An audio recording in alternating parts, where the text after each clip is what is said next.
The Forbidden Game. Mark was a die-hard gamer who spent most of his free time exploring obscure indie games. One night, while browsing a dark corner of the internet, he stumbled upon a mysterious file called The Gateway. The download page was basic, with no reviews or comments, just a warning in red text. Do not play after midnight. Do not quit once you begin. Intrigued, Mark ignored the warning and installed the game. The title screen was simpler, black background with the words, "Welcome to the Gateway" in distorted white text. There was no menu, just a button that said enter. He clicked it. The game started in a dark, pixelated room. The graphics were old school, like something out of the 90s, but the atmosphere was unsettling. There were no instructions. Just a character standing alone in the center of the screen.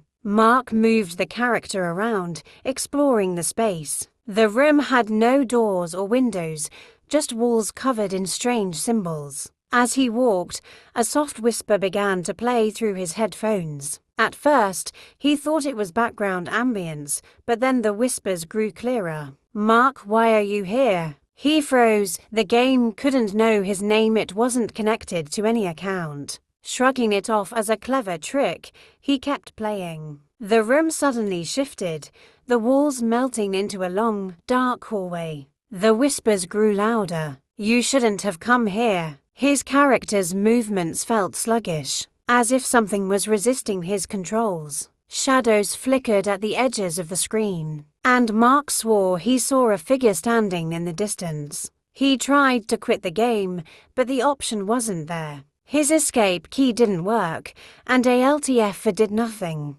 Panic set in as the whispers turned into screams. The figure in the distance began to move jerky, unnatural movements, like a puppet on broken strings. As it got closer, Mark could see its face, or rather, the lack of one. Its head was smooth, featureless, except for a gaping black mouth. "You can't leave," it hissed. Mark ripped off his headphones, but the screams didn't stop. They were coming from his speakers now, loud and piercing. The figure reached his character on the screen, and the game froze. Then, in bold red letters, a message appeared. "You've brought it here." The power in his house flickered, and his computer shut off. Mark sat in silence, his heart pounding. He turned to grab his phone, but before he could, he heard its soft footsteps behind him. Slowly, he turned around. Standing in the dark corner of his room was the figure from the game, its hollow mouth opening wide.